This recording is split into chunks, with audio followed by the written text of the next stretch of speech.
दोस्तों, आज हम यहाँ पर देखेंगे निष्ठा 3.0 का मॉड्यूल 11।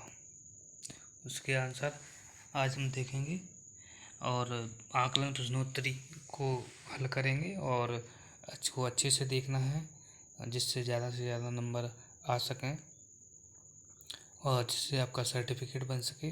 तो आइए शुरू करते हैं। पहला प्रश्न है आपका, निम्नलिखित में से कौन सा सक्रिय शारीरिक खेल नहीं है? तो शारीरिक खेल इसमें से क्या नहीं है, वो है कंप्यूटर गेम। तो इसका आंसर आपका हो जाएगा कंप्यूटर गेम।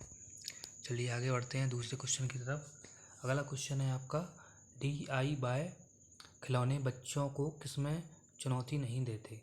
तो जो DIY खेल है यह है आपका डू इट योरसेल्फ, इसका फुल फॉर्म है, यानी खुद से किसी चीज़ को करना, दूसरों पर निर्भर ना रहना। तो ये किसको चुनौती नहीं देते हैं? ये आध्यात्मिक कौशल को चुनौती नहीं देते हैं। इसका आंसर हो जाएगा आध्यात्मिक कौशल। अगला आंसर है आपका कि किस आयु में बच्चे संरचित तरीके से दूसरों के साथ खेलने की इच्छा का प्रदर्शन करते हैं? तो इसका आंसर आपका हो जाएगा 6 से 8 वर्ष। इसी प्रकार आपका अगला प्रश्न है, किचन रसोई खिलौने के संबंध में निम्नलिखित में से कौन सी बात सही है? कौन सी बात सही नहीं है? तो इसका आंसर आपका हो जाएगा कि रसोई खिलौनों को कक्षा में नाटक खेल चित्र में रखा जा सकता है। अगला प्रश्न है आपका, किसने कहा है खेल भाषा और विचार के विषय में सहायक होते हैं? मतलब जो भाषा और विचार होते हैं किसी बालक में, वह उसके खेल को निखारने में या आगे बढ़ाने में सहायक होते हैं। तो ये किसका कहना है? लेव वायस्की का कहना है।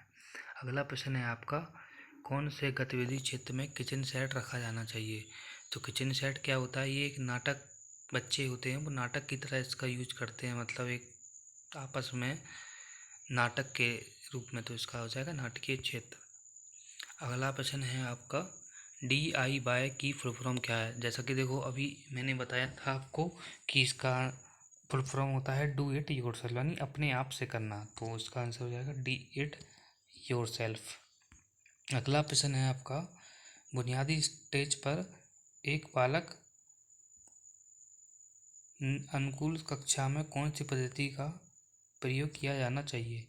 तो बुनियादी स्टेज पर यानी जो बेसिक अपना स्ट्रक्चर होता है पढ़ाई का, जो उम्र होती है, तो उसमें खेल खिलौने आधारित बाल केंद्रित पद्धति स्टार्ट की जाएगी।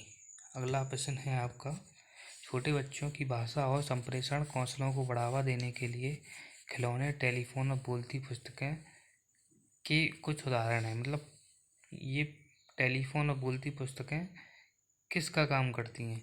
तो ये करती हैं तकनीकी सहायता प्राप्त खिलौने।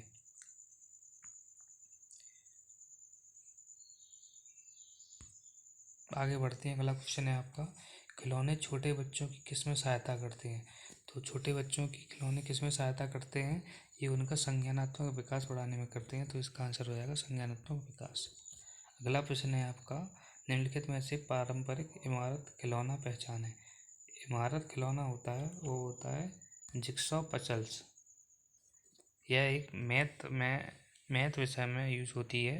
तो उसका आंसर हो जाएगा जिक्सॉ पजल्स। अगला प्रश्न है आपका, गुजरात में सेट ऑफ किचन यूटेंसिल्स खिलौने के लिए निम्नलिखित में से कौन सा नाम लोकप्रिय है? तो गुजरात राज्य में है वो है, इसको बोलते हैं ढिंगली। तो इसका आंसर हो जाएगा ढिंगली। अगला प्रश्न है आपका, खिलौना का इतिहास कितना पुराना है? तो यह आपका सिंधु घाटी काल से चला आ रहा है। तो इसका आंसर हो जाएगा सिंधु घाटी काल। स्वदेशी खिलौने बनते हैं, किससे बनते हैं स्वदेशी खिलौने? सबको पता है, स्थानीय कम लागत वाली सामग्री से। तो इसका आंसर हो जाएगा डी ऑप्शन।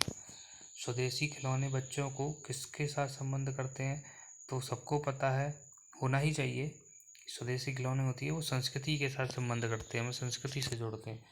तो इसका आंसर भी डी हो जाएगा। अगला प्रश्न है आपका, बच्चों के लिए खेल सामग्री खिलौना का चयन करते समय निम्नलिखित में से किस बात पर विचार नहीं करना चाहिए? तो इसका आंसर हो जाएगा बच्चों का आर्थिक स्तर। अगला प्रश्न है आपका, छोटे बच्चों के लिए बनाए जाने वाले खिलौना केंद्र में होना चाहिए। क्या होना चाहिए वहाँ पर? तो लकड़ी के खिलौने इसका आंसर हो जाएगा। अगला प्रश्न है आपका, कैलाइडोस्कोप किसकी समझ विकसित करने के लिए बहुत उपयोगी है? तो कैलाइडोस्कोप देखिए क्या होता है, यह एक कांच का, कुछ भी बोल सकते हैं, कांच का बर्तन हो सकता है, कांच का बॉक्स होता है, उसकी सहायता से बच्चों को प्रतिबिंब और प्रकाश का अपवर्तन बताया जाता है। तो इसका आंसर हो जाएगा प्रतिबिंब और अपवर्तन के प्रत्यय। अगला प्रश्न है आपका, किस स्टेज पर खिलौनों द्वारा सीखने की सबसे अधिक आवश्यकता होती है? तो अभी मैंने बताया है कि सबसे ज़्यादा ज़रूरत होती है वो शैशवावस्था में होती है। तो इसका हो जाएगा आपका फाउंडेशनल और प्रीलिमिनरी स्टेज। अगला प्रश्न है आपका, बच्चों में छोटे समूहों में शांत खेल को सुनिश्चित करने के लिए कौन सा विचार अच्छा है? तो ये खेल से जुड़ा हुआ मॉड्यूल है आपका, तो खेल से ही संबंधित होगा। तो इसका है कि एक खेल क्षेत्र का सृजन करना। तो ये देखिए आपके यहाँ पर 20 में से 20 क्वेश्चन आपने कर लिए हैं और यहाँ पर हम इसको सबमिट कर देते हैं। आप देखिए कितने अच्छे आपके नंबर आते हैं। इसको सबमिट किया है तो देखिए आप 20 में से 17 प्रश्न आपके सही हुए हैं। इसी प्रकार आप भी अपने अच्छे नंबर ला सकते हैं। इसको देखने के लिए धन्यवाद। Thank you.